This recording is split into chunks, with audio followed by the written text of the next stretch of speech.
BR. In Baton Rouge? Well, thank you for coming down then. Oh, that's no problem. No, I appreciate that very much. I didn't know whether you did or not. Baton Rouge, coming down from Baton Rouge, thank you.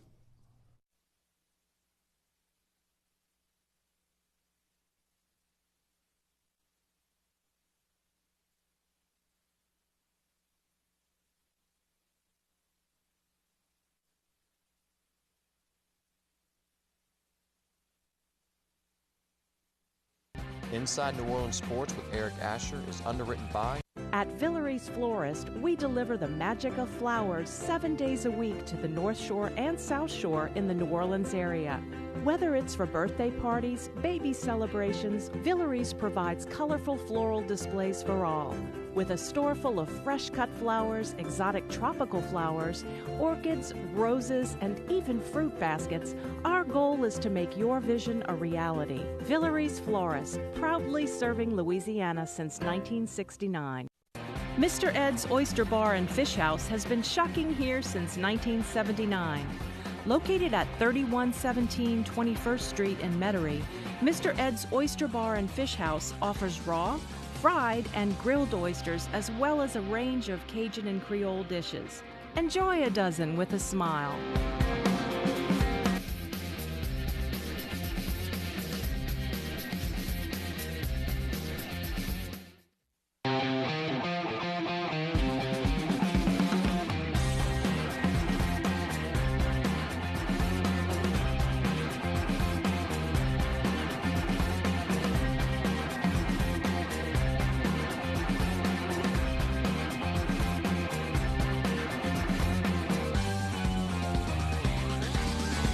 Good evening, New Orleans, and welcome to Inside New Orleans Sports. I'm your host, Eric Asher. Over the next hour, we take a look at the New Orleans Pelicans, the season that was, the postseason. We look forward to free agency and the draft. We got a great group to break it down for you on the panel tonight. Oleh Kosel of the Bird Rights, David Grubb of CrescentCitySports.com join me on the show tonight. We'll open up the phone lines with about 15 minutes left in the show. If you got any Pelican questions for this great group. Both these guys have been on my radio show. They do a fantastic job. Oleh returning for his second time here on the TV show. Welcome, guys. Thanks so much for coming down tonight. Especially to David, who drove down from Baton Rouge. Kudos to my man. Thank you so much for coming down. Oleh, start off with you. Tell the folks about the Bird Rights. I found you guys years ago on Twitter and started following you guys. Just fantastic information. And of course, was able to contact you. And since then, have had you on the radio show, and you've done a great job there. Tell us how folks can find out about the Pels on the Bird Rights. Sure. Yeah, we're affiliated with SB Nation, and we do 24 hours a day coverage of the Pelicans year-round. Whether it's analysis, news, updates, you name it, rumors, we get to everything, and we also do podcasts now. We started that up a year ago. So as you've already mentioned, we're very prevalent on social media. We take a lot of pride in that. The folks need to know about their Pelicans, whether it's good or bad, so we're always there to provide it. Well, and thank you again for coming down. And David, CrescentCitySports.com, I rave about it all the time. I think it's the best local site for sports.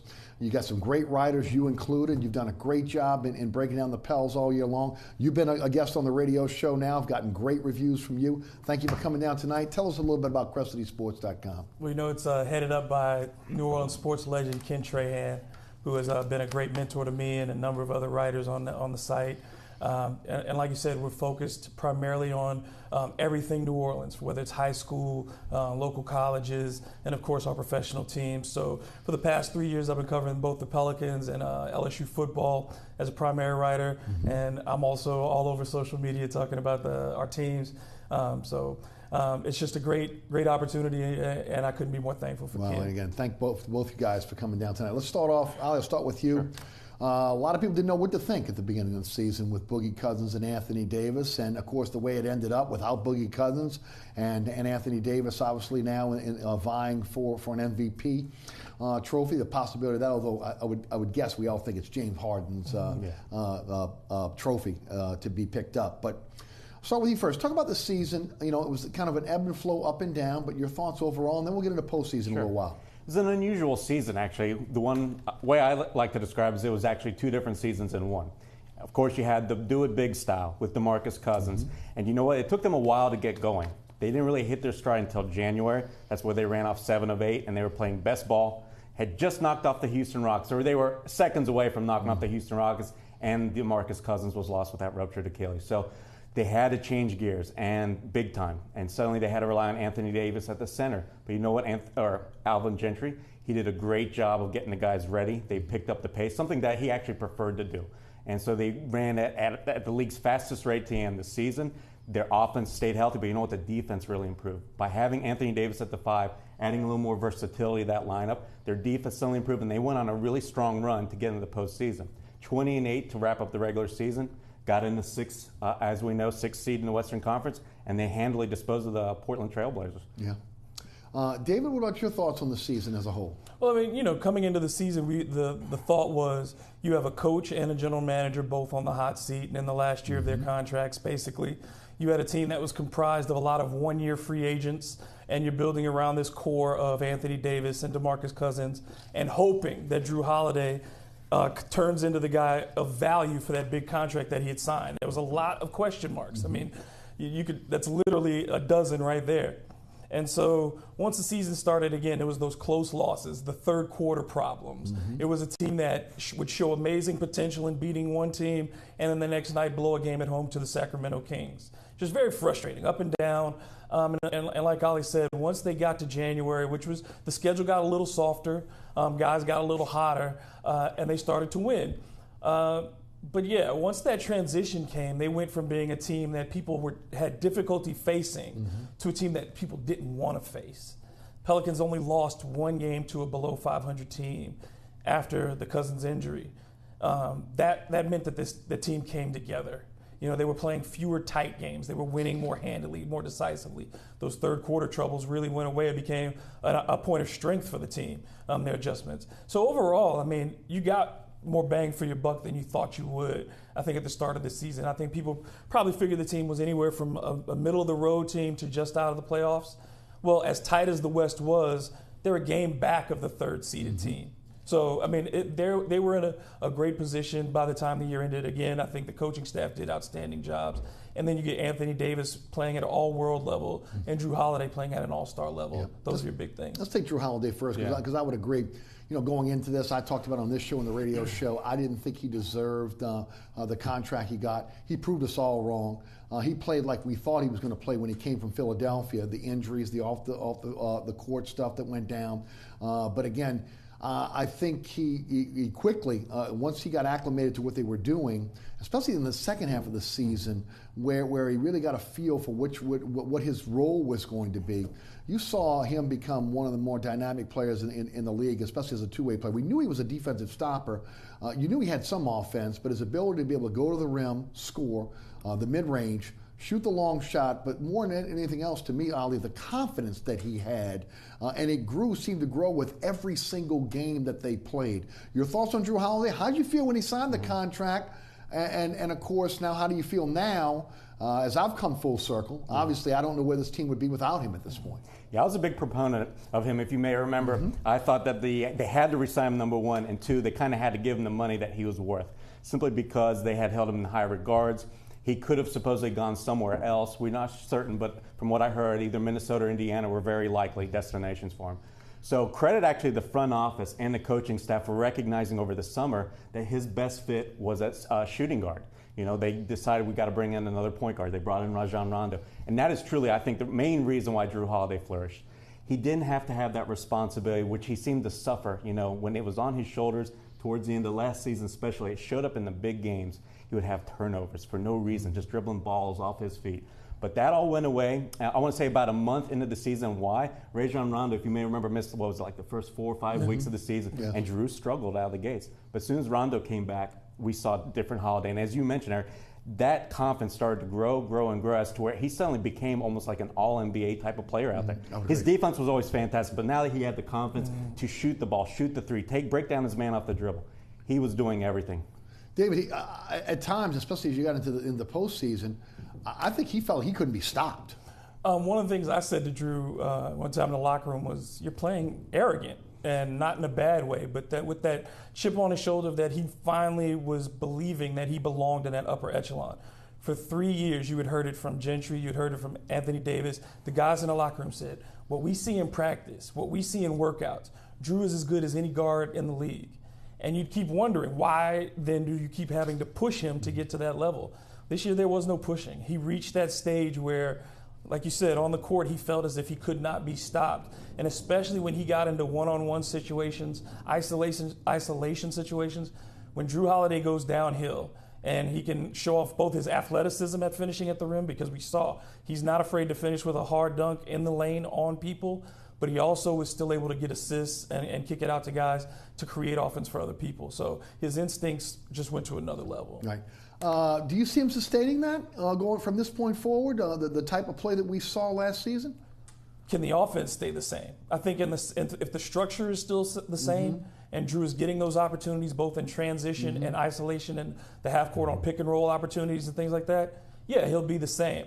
But if the offense turns back into one where the ball is a lot more stationary and he's forced to be a shooter or to create late in the shot clock, then I think he'll struggle. But if they can continue what they did over the last 28 games of the season, I think Jrue. Let's take that. Let's talk about that, because I think that's one of the keys going forward, and a lot of that has to do with what's going to happen with Boogie Cousins. We'll get into his contract in a moment, but in hindsight, and I believe Gentry looks at this as well.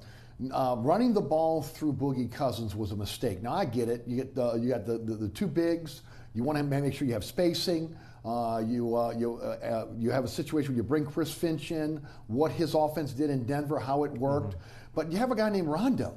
And Rondo, in a lot of cases, was out on the three-point line on the wing, while meanwhile the ball was flowing through Boogie Cousins. Whether it was a blessing in disguise or however you want to frame it, once Boogie goes out, Rondo has the ball in his hands, and you see a different team. You see what we thought we were getting with Alvin Gentry when he came to New Orleans with the graphs and the breakdown films saying how Anthony Davis could flourish in his system. The pace was what we liked. It was a high pace, which is fun for the fans. Oleh, a chance to be able to see guys move the basketball, everyone getting involved, so that's going to help you on the defensive end as well. We saw that. I got to believe, looking at next year, depending on whether Boogie comes back or not, they got to look at making sure that Rondo or a guard starts this offense, because as David put it, that also affects Jrue Holiday in terms of his style of play.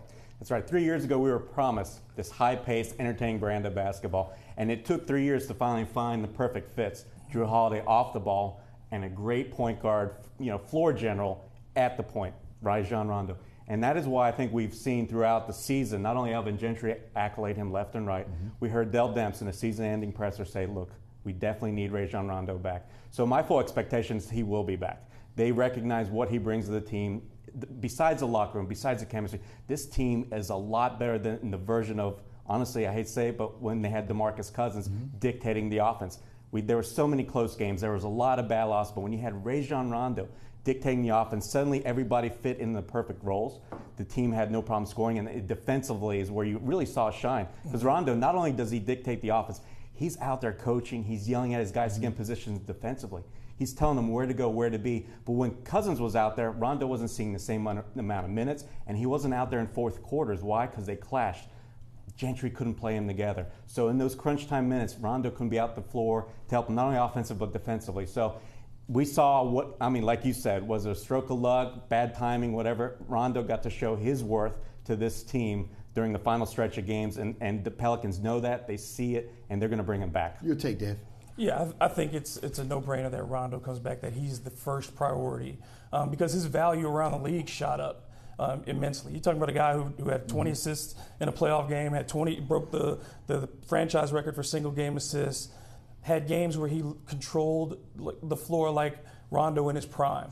And what they also get out of him that they don't get out of a lot of players, when you play with a smaller lineup with Etuan Moore out there, you need more rebounding. And he can get you 5, 6, 7 rebounds as a guard. We've seen him put up triple-doubles on a semi-regular basis with this team. So, yeah, Rondo really, him having control of the ball, him being able to initiate the offense off a miss and to know how to get it ahead, to get Holiday the ball on the wing, to get Etuan Moore early shots in the offense.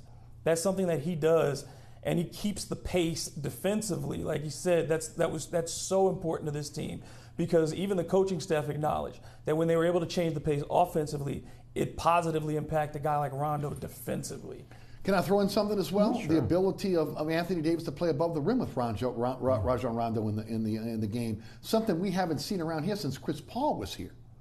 Yeah, he was able to get those pick and rolls a lot better because people come so hard on the screen for Rondo that Anthony is able to dive. He doesn't even have to hold the screen particularly long because he's so quick and jumps so fast that Rondo can put it anywhere near the rim. And occasionally we see the Pelicans try that too often to put it anywhere near the basket and hope that Anthony can catch it. But Rondo just needs a sliver of space. That's the biggest key. Yeah, if you give him that space, he not only can he throw it up, but he can wrap it around. He's able to anticipate where the defense is coming from. He has the best. You just see the drop off when he goes to the bench and the way the ball moves and the ability to penetrate and create offense on a secondary level for the Pelicans. Oleh, you mentioned the coaching aspect of this. Is obviously he probably wants to be a coach in his next NBA life. The ability of him to be able to be a coach on the court, and then Gentry acquiescing and allowing that. Something that in his previous stops he was not given that opportunity, and in a lot of cases it meant a clash with coaches, which gave him a bad reputation. You're exactly right. That friction was created simply because Rondo is a player who needs the freedom to operate. He thinks, he knows he sees the game better than almost anybody. That's including any coaching staff out there. So if you're suddenly making all the decisions for him, he's just going to automatically be confrontational about it. He thinks he knows something should be run a little bit differently, a little bit better, what have you. But Alvin Gentry, he's a coach that gives you the keys to the Ferrari. And you know what? Rajon Rondo took it, and this is what I loved about Rondo this season. He continually praised the coaching staff, the players, for not only having this opportunity, but how he hadn't had in his previous stops. So as you mentioned, he did get a bad rap, kind of, because he wasn't given the same opportunity. And that's all a player needs. Every player is different in this league. Their traits, their skills, their characteristics, what have you. Rondo needed Alvin Gentry. Interesting how Gentry allowed that to happen, because usually a superstar can dictate what happens on a team. Rarely do you have a 33-year-old aging guard come in, or in this case 32, and be able to do that. Got to give a lot of kudos to Gentry, again, for stepping back and allowing him that freedom. Well, I think the system that Coach Gentry has is a player-empowered system. I mean, it's about egalitarianism on the court. Guys finding who's open, moving the ball. Whoever is in the best position to score should be the one to take the shot. Rondo embodies that in a lot of ways for him. And so to give him that trust, that's what he experienced in Golden State. You don't have to tell Steph Curry to do a lot. And then when he had success with Phoenix, you had Steve Nash. When you have point guards who understand the flow of your offense, who can move other people, I think as a coach, Gentry is a lot more comfortable in saying, I've given you the concepts. It's your job to execute. You're professionals. And that works for some coaches and it doesn't work for others. But in this case, it was the right tone for this team. Guys, let's talk contract. Again, Rondo, the Chicago Bulls paid $10 million for him not to be there. The Pelicans picked up about $3.3 million on that deal. He is an unrestricted free agent. The mid-level exception this year is about $8.8 million. Is that enough to bring Rondo back? I think it will be. I think that he's probably going to look in the neighborhood of a full MLE. So he's going to get a deal probably seeking around 3 years. So $24 million range over 3 years. I think that's what it's going to take to bring him back. Yeah, I think so too, because he wants to be back. There are very few opportunities for a guard his age, again, to go to a team that's contending for a championship. So when you look around the landscape of who potentially would need a point guard, they're not teams who are going to be competing for a title next year. Team option in that third year, guys? Considering, again, he'll be, 35, almost 36 by that time? I'd have to think so, because his defense is the one thing that you worry about the most.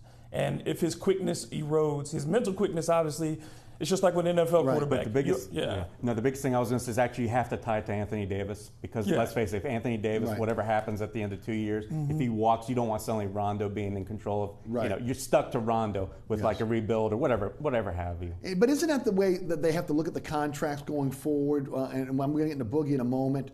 I mean, anything you do to this point, you want to tie to Anthony Davis, whether that be Alvin Gentry, whether that be Dell Demps, whether that be Boogie Cousins, or in this case, Rajon Rondo. You want to tie that to again, his when he becomes a free agent, again, a player option in the third year. So he's got 2 more years, and then that player option. No, I agree, Eric. But one thing that the Pelicans do have in their favor is he's going to be eligible for a designated player exception extension. Explain what that is for the audience, please. Sure. What that is you can offer basically the supermax, which is 35% of the salary cap, to a player despite him not being at 10 years of playing experience in the league.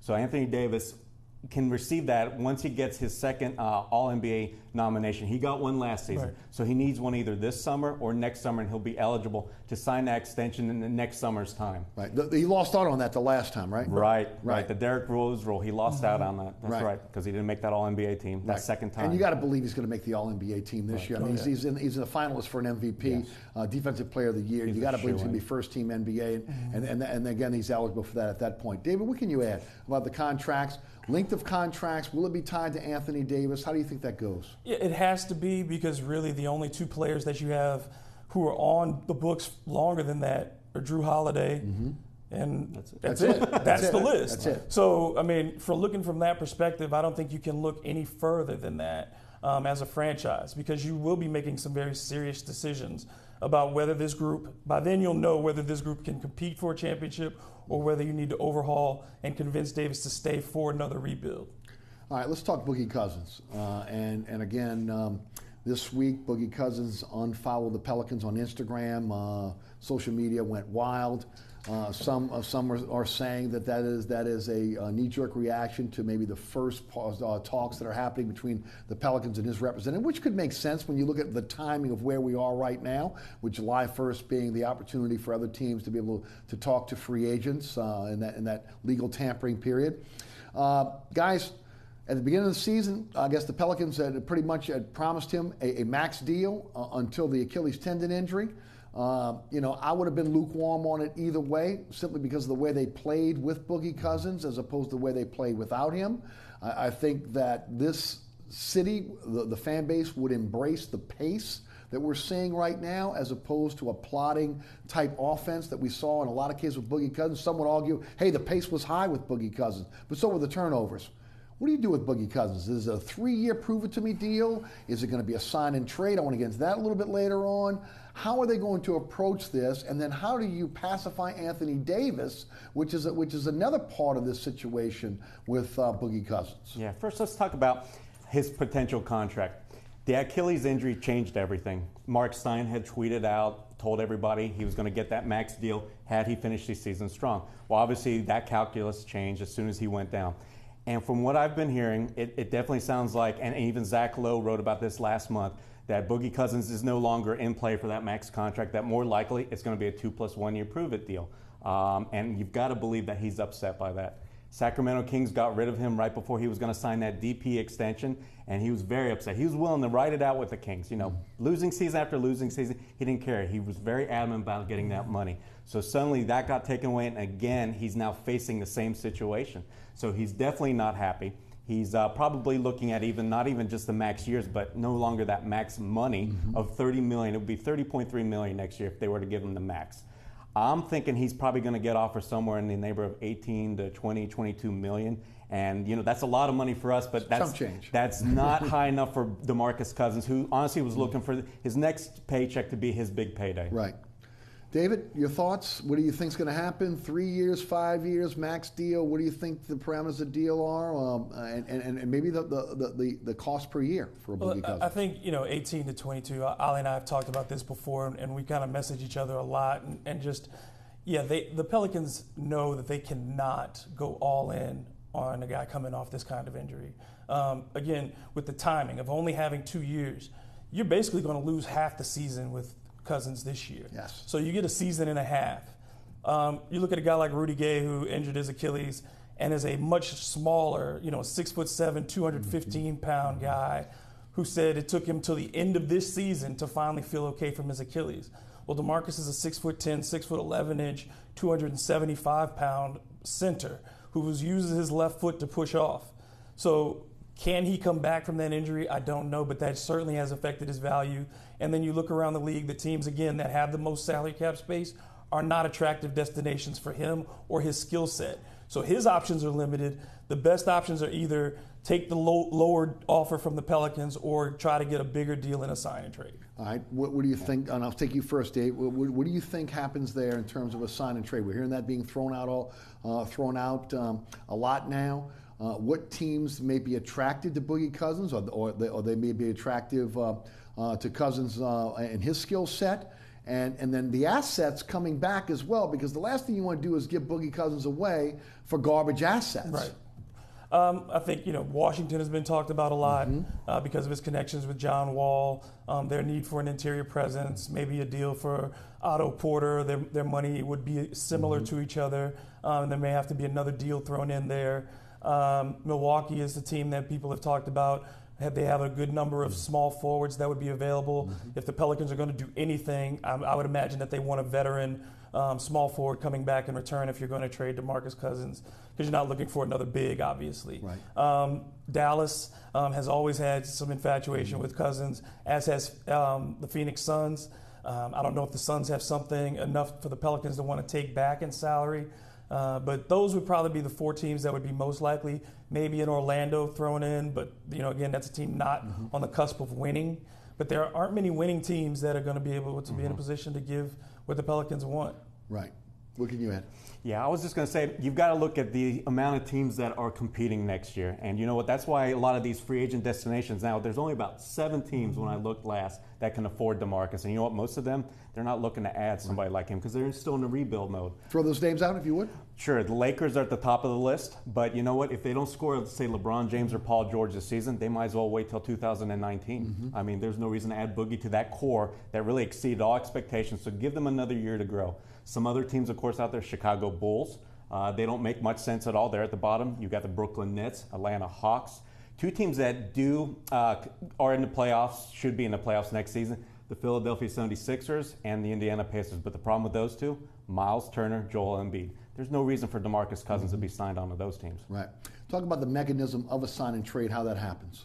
Sure. How it's done is it's basically all one, let's say, I guess it's just one transaction. That's the word I'm looking for, transaction. Because you first sign the player to a contract, but you're not going to get stuck with him, say the other team backs out of the deal. It automatically, the deal becomes null and void if that trade doesn't happen. So first you agree to terms with the player, and then he's traded within, I think you've got 48 hours, something to that effect, to where you can then trade him and then get pieces back. So it's full knowledge with both clubs. Right. You're saying Absolutely. You're going to sign him for salary cap all the reasons. physicals are done. Now does the other team has to be hard capped? Or can they still have cap The salaries have to be within. No, actually, you can't be hard capped at all. If you're doing, for instance, if we do the Washington Wizards, they were in a tax this season. So you can't be over in the tax. Obviously, you can't be over the apron to do a sign trade. So they would have to get under or the deal. If the Pelicans took back more salary back to where Washington was slide under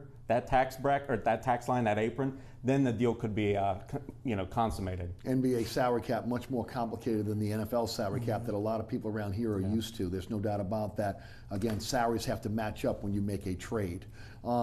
Guys, let's talk about Boogie Cousins coming back. What type of Boogie Cousins do we get, David? I mean, is he going to be a Boogie Cousins that after seeing this team playing at a high pace, he has the ability to be able to do that if he wants to, even though he's been a plodding player. Do we end up with a 6'11" jump shooter if he comes back here, or is it going to be a guy that's willing to go down, mix it up, and run with this team at a high pace? Well, he's going to have to adjust, because if he comes back in November and he's working himself into shape, obviously he has to start off as a reserve and get his minutes that way. So I'd imagine he's getting 15 to 20 minutes a night just to see where his legs are. If he comes back in that regard, I'd like to see him focus on the things that the Pelicans didn't get when they were playing small ball. Be a more effective screener. Rebound on the offensive glass better. Yes. And then just move the ball a little bit more on offense. Instead of having those possessions where he's literally holding the ball for 10, 12 seconds, he's got to become more of a passer. And his three-point shots have to come either as the trail man on a break or after the ball has been moved a couple of possessions and he's in his comfortable spot to shoot the three.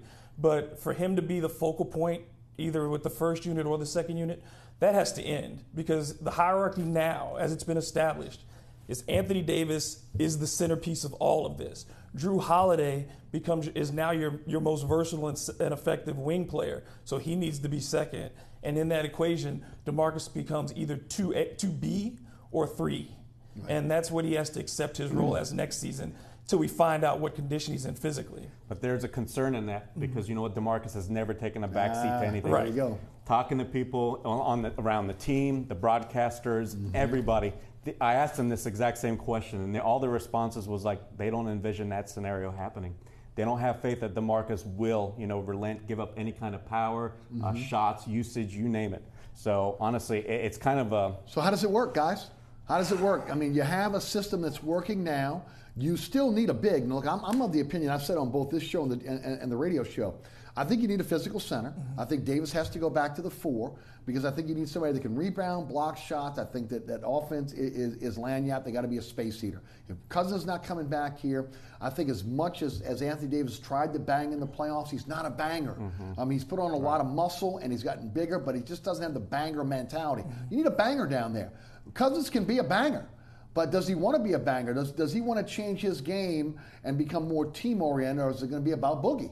Well, Cousins is a guy you can approach and talk to, and you better believe that's what Dell Demps, Alvin Gentry, the players are going to be doing all summer long. They're going to gauge his reaction to this because you better believe they're going to approach him about it.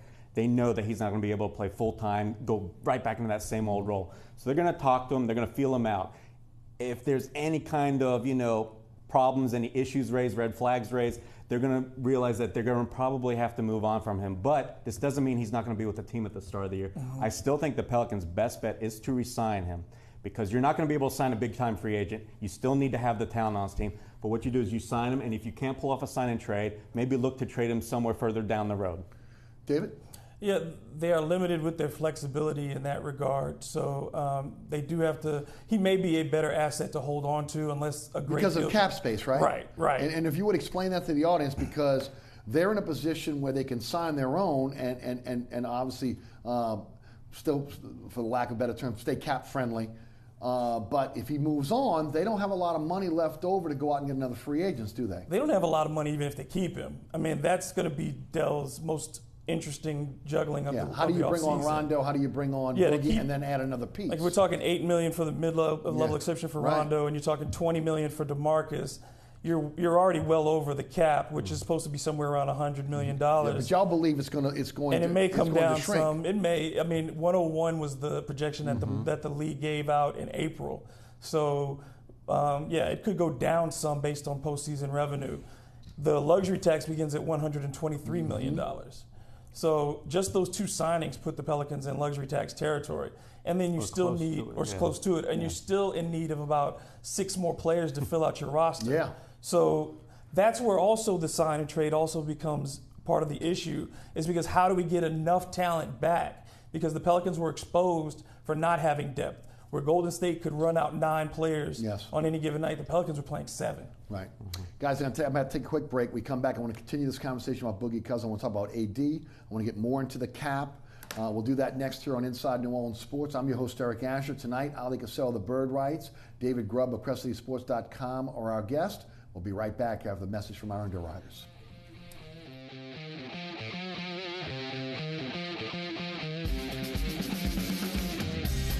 Burkhart's Air Conditioning, Heating, and Refrigeration has been family-owned and operated since 1989. Burkhart has energy-efficient solutions and offers brands such as Mitsubishi ductless AC units and Amana, the only manufacturer with a lifetime unit replacement warranty. Burkhart's offers maintenance bundle packages that include servicing your AC, generator, and tankless water heater. For more information on the services Burkhart's provides, visit acpromise.com. Burkhart's Air Conditioning, Heating, and Refrigeration, providing comfort for life. Located at 3701 Iberville Street in Mid-City is Katie's Restaurant and Bar. Open 7 days a week, Katie's offers daily specials for lunch, dinner, and Sunday brunch. Serving New Orleans cuisine such as fried shrimp platters, grilled redfish, and a fully stocked bar. And don't forget about our expanded event seating and local entertainment. Featured on the Best of Food Network's diners, drive-ins, and dives, Katie's Restaurant and Bar. Amco Fence, locally owned and operated since 1976. Fully licensed and insured and a member of the BBB, Amco serves both residential and commercial customers. If you're looking to repair, replace, or install a fence for security or aesthetic reasons, Amco Fence supplies wooden, metal, chain link, vinyl, and ornamental or automatic gates. Amco aims to satisfy your fencing needs. Amco Fence, 504-468-9559 or AmcoFenceCompany.com. Welcome back to Inside New Orleans Sports. I'm your host, Eric Asher. Tonight we talk Pelicans with David Grubb of CrescentCitySports.com and Oleh Kosel of the Bird Rights. Guys, we're talking a little bit about the cap and the luxury tax threshold. As mentioned, David, when you look at bringing in back a Boogie Cousins, when you look at bringing back a Drew, you already have a Drew Holiday. We look back at a Rajon Rondo. At that point, you're very close to the luxury tax. How do they deal with that? And as you mentioned, they have to still fill out the roster, and they don't have a lot of wiggle room one way or the other. Now, I've mentioned on this show, on the radio show, I think we'll find out a little bit more about this organization under Gail Benson going forward. You know, no disrespect to Gail, but Tom Benson made the money, he made the fortune, Gail inherited it. Would she be willing to be able to go over the luxury tax threshold and be a taxpayer to add players to be able to challenge the Houstons and the Golden States of the West and other teams that are the upper echelon teams in this league to be able to try to win a championship? And if you're going to do it, to me, the opportune time is now, with 2 years left on Anthony Davis's deal, to try to do that, so that ultimately maybe he looks at this situation in New Orleans and says, you know what, I can win a championship here. David, what happens? Because just on those players, you're almost in luxury tax right. territory here. Well, I think the main thing is for them not to overextend themselves to try to have short-term success, but that doesn't build towards anything. You know, the worst thing you can do is get caught in that middle area where you're winning 45 to 49 games and you're 4 to 6 seed and you go out in the second round every year. Are they building towards something with these other contracts all coming off the same year as Anthony's? Then you have to, I think what they said in the closing press conference was, if we're going to go into luxury tax, it better be for a winner. We're not going to do it just to hold territory. Right. And well, in a small market, you really can't. Right. I mean, it just doesn't make sense. Right. So if they're able to get a big-time player to come and if the deal is there to do that, then they would do that. But I don't think that they want to go into the luxury tax for the sake of just holding on to players. I don't think that they feel that this roster is good enough yet to win a championship.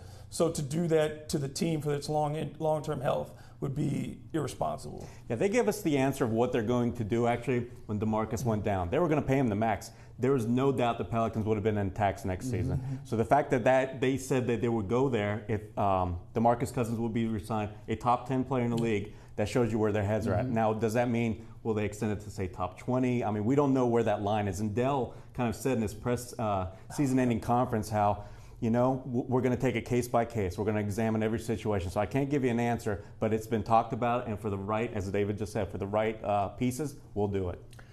Talk about the what alternatives, what tools do they have in the tool chest this year in terms of exceptions? What can they utilize to fill out this roster? Sure. We've already talked about the mid-level exception. That's something every team gets that's above the cap. So the Pelicans will have about 8.4, 8.6, somewhere in that range. And as we said, Rondo's probably going to get, if not most of it, all of it. So then they'll have also the biannual exception, which is, I think, $3.6 million, I've heard, for 2 years. Yes. And then they also then have 5 trade exceptions at their disposal. But the biggest one is worth about $3.8 million that they got back in the Quincy Pondexter trade to Chicago last season. That's important because trade exceptions cannot be combined. So basically what you're doing is you're trading, sending out this trade exception to another team, getting a player back, but the total value of his salary cannot be more than the value of that trade exception. So of course the Pelicans will be filling out their roster with a lot of veteran minimum type of players. Right. It's not going to be any big hitters. That's why this whole DeMarcus Cousins issue is such a big deal. Either the Pelicans have to commit to him or they somehow have to find a way to make a sign and trade work. That's the only way that this team's going to be able to get in great talent again. Guys, at the risk of being redundant, what type of team is this if DeMarcus Cousins re-signs with this team? Are they the team that played with pace or the team that we saw in the first half of the season? It's so hard to tell because of his physical condition. Until that variable is somewhat known, it's really difficult to predict. I think that there will be difficulty in him meshing with Nico Mirotic because they play similar ways. Whereas Nico may not be as obviously ball dominant, but they do a lot of similar skill sets. And again, does DeMarcus? That's interesting, David, because Del Dem said he was trying to trade for Mirotic even when Boogie was healthy. But you're saying you don't think they mesh as players. Not on the same. I don't see how they fit on the floor at the same time. And you certainly can't play the three bigs together with Mirotic, Davis, and Cousins. I just think defensively that becomes a real problem. And then offensively, I don't think you have enough movement of people. Yes. Guys who can cut and screen and Absolutely. do those things with those Somebody three on the sits floor. under the rim. Right. Yeah. So it's a lot of congestion there that you're going to find. So that's going to be a big thing. And is DeMarcus willing to accept a different role? So those are two things that are completely unknown. And what does the team look like in November? If they get off to a great start, Yes. and the Pelicans are which they haven't done in the first 3 years under Alvin Gentry. If you get off and you're at like a 15-7 start or whatever, and they're doing well, and then you bring him back, and there's any stumble, then what do you do? Because there's going to be a huge faction of people who say DeMarcus is the cause of the stumble, and then you know how locker rooms work. Internally, they become camps. Yes. So we don't want to see that. So it's so hard to predict what it means. So I guess that's why they're trying to figure out what their options really are. One thing I want to add too is that let's not discount any other trades possibly happening. Right. You know, they can move Solomon Hill. They can move Eachwan Moore, who honestly probably has a lot of value around the league. Is Hill movable?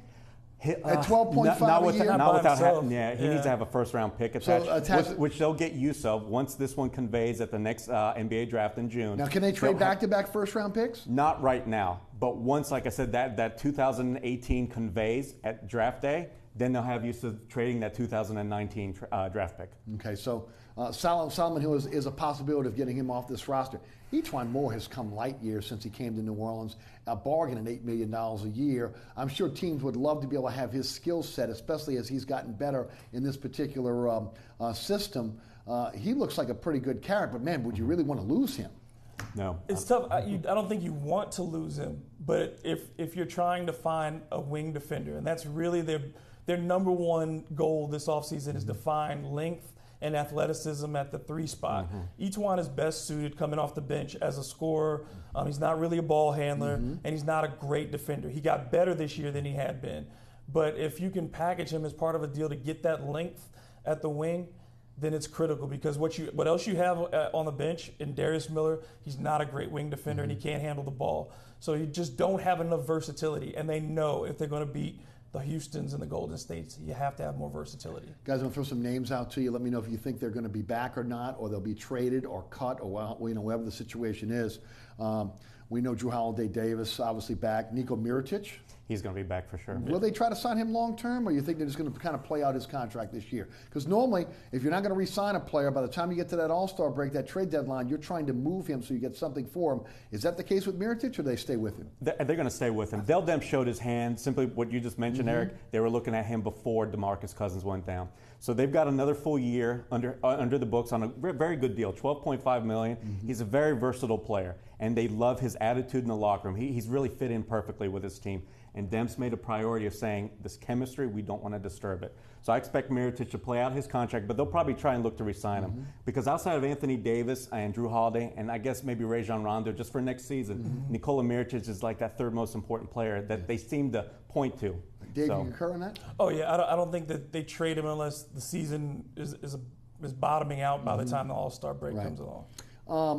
Eachwan Moore, we just mentioned that again. He probably will be trade bait, depending because of the cap. Yeah, but I mean, the likelihood is that he's back, I think. You think he'll be back? Alexis Agenda, last year, that $5 million deal, I got to believe he's going to be a guy that's going to be packaged. He's a great expiring deal. The Pelicans need, obviously, we've been talking about it all season, they need to create some more room under the luxury tax because they don't want to go over it looks like, at all for this next season. So they're going to try and move it, Jen. So maybe here at the draft. I think he'd be a good candidate for draft night. Darius Miller was a guy that played very well for this team at times this year, but his contract for this year is not guaranteed. What happens there?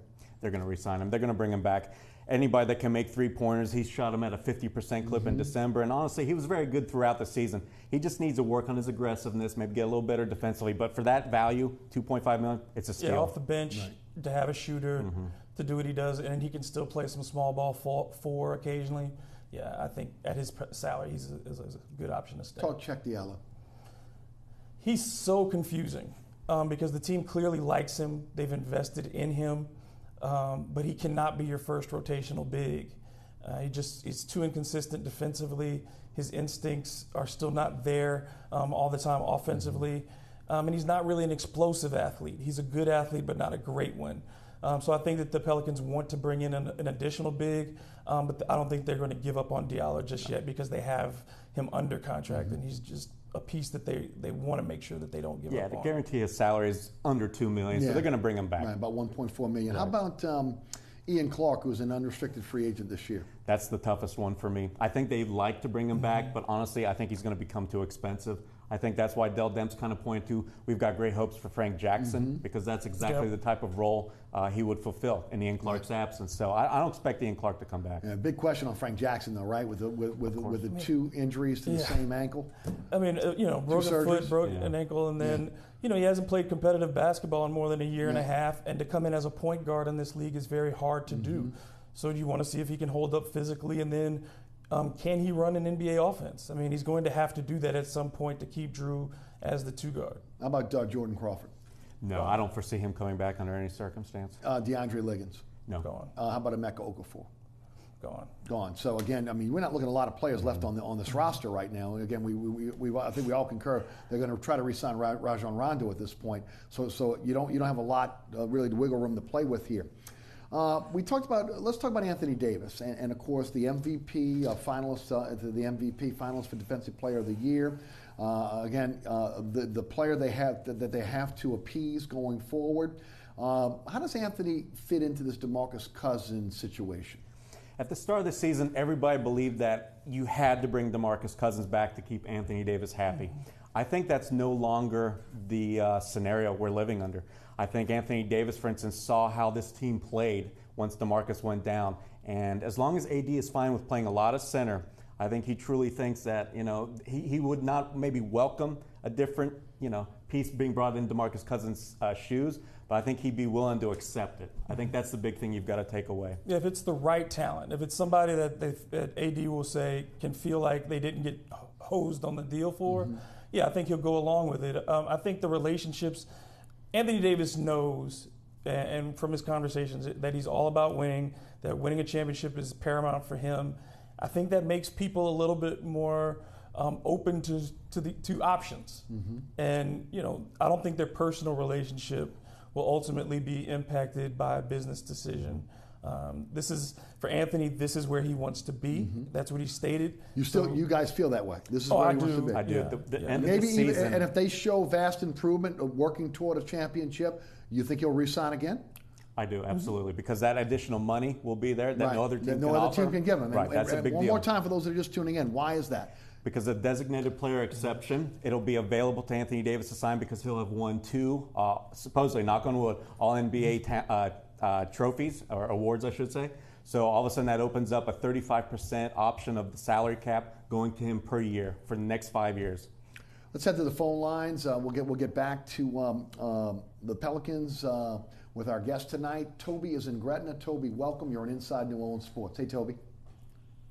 Yeah, is Danny Ferry still with the Pelicans? Yes. And I thank you. Yes. Danny Ferry? Yes, he's still very much a part of Dell Demps' decision-making tree in the front office, and he's quite valuable. As far as I know, he's probably going to stay as long as Dell Demps stays in New Orleans. And guys, the contracts for Demps and Gentry, mirroring with what Anthony Davis has got, would it be, is it a 2-year deal? Is it a 3-year deal? Is it a 2-year deal with a team option?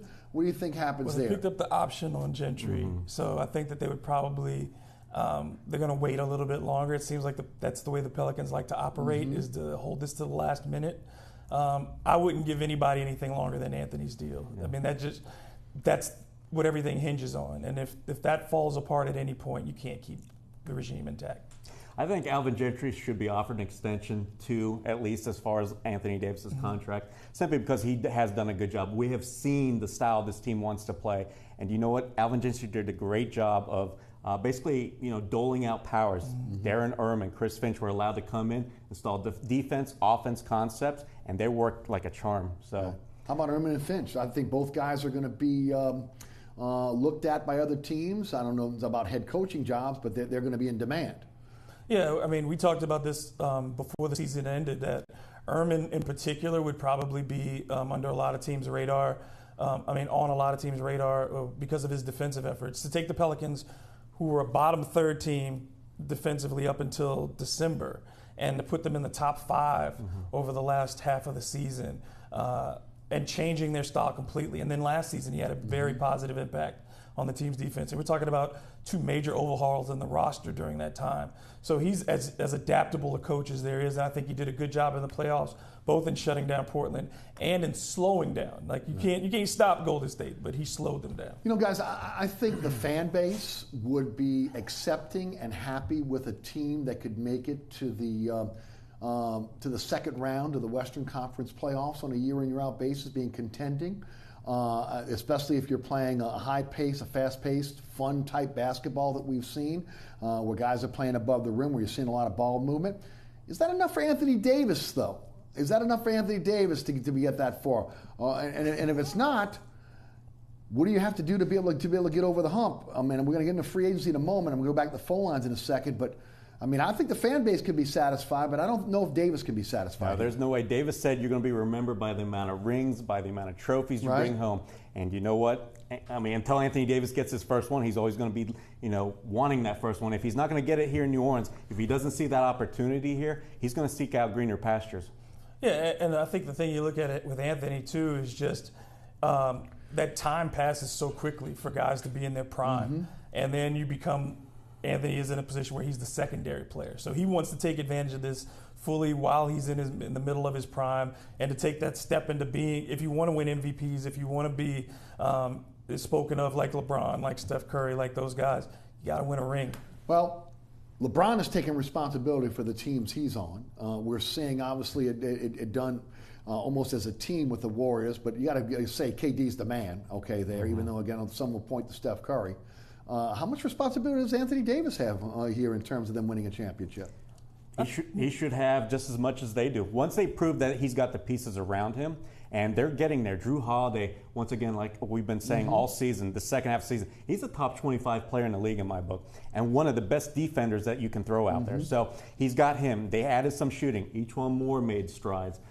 They've got some pieces, so they're building in the right directions. Now, suddenly the expectation on Anthony Davis should be he, at a minimum, should be able to get this team to the playoffs. Just kind of fighting for that last seed, 7 or 8 seed, should no longer be talked about. Right. It should be a legitimate 3, 4, 5 seed. Dave?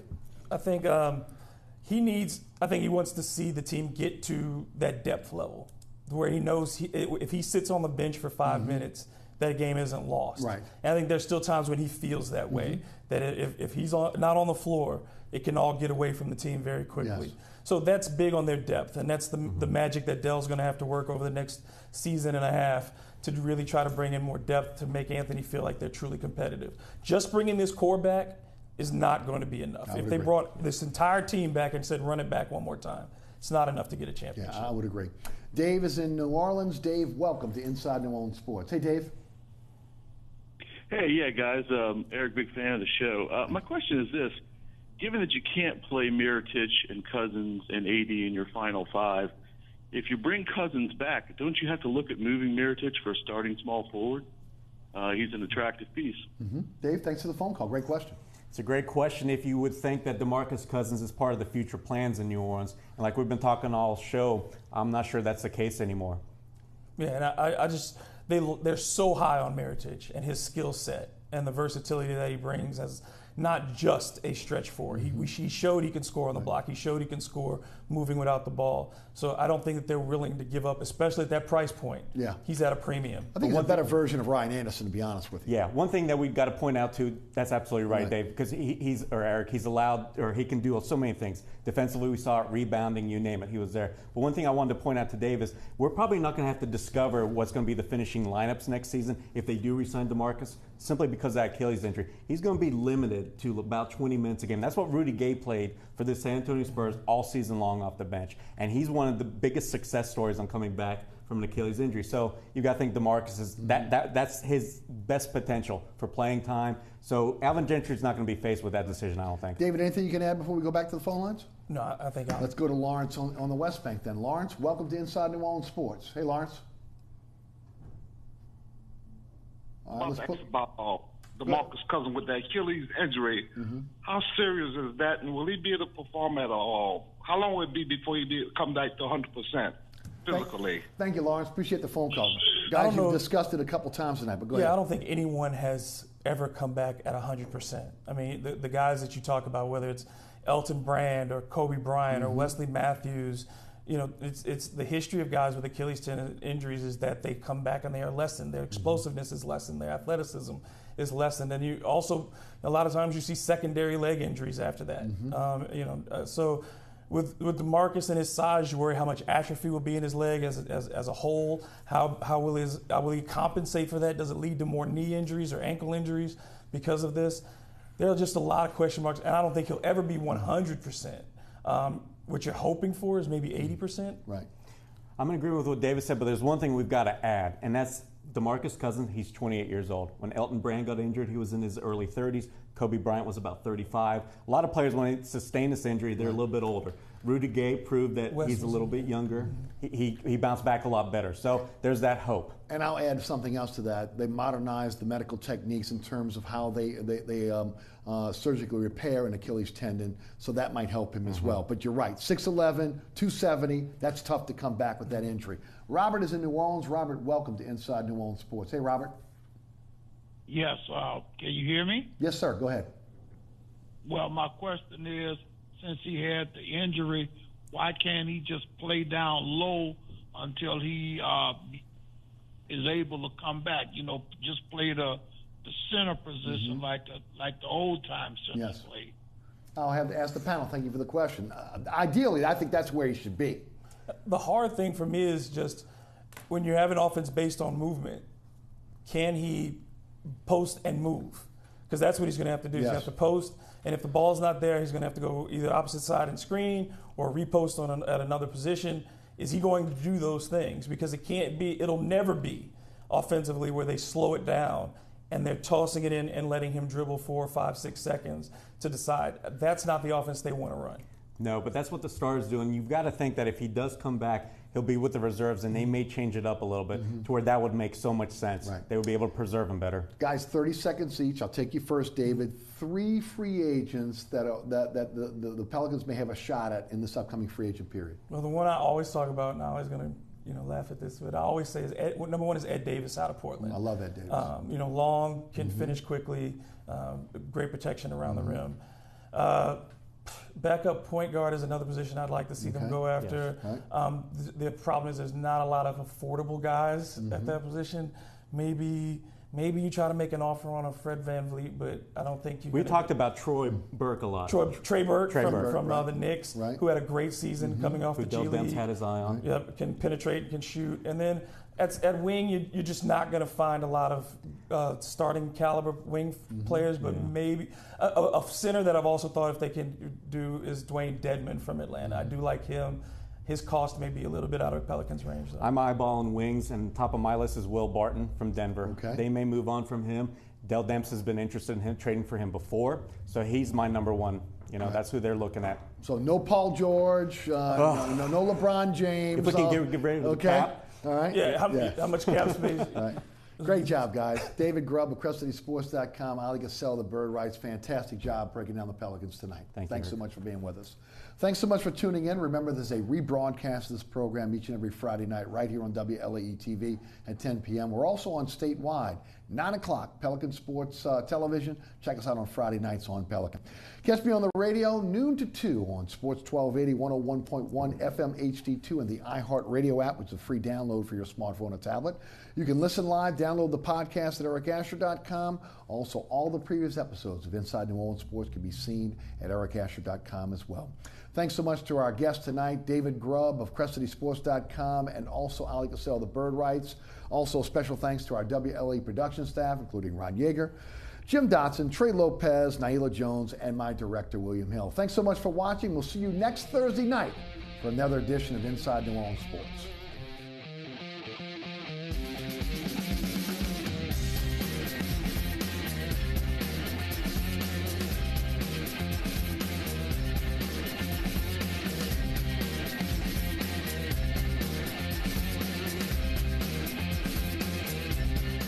Inside New Orleans Sports with Eric Asher is underwritten by... Located on Lake Pontchartrain, Brisbee's Lakefront Restaurant and Bar offers traditional West End favorites, a scenic view, oysters, and numerous tasty options. More information is available at 504-304-4125 or brisbeesrestaurant.com.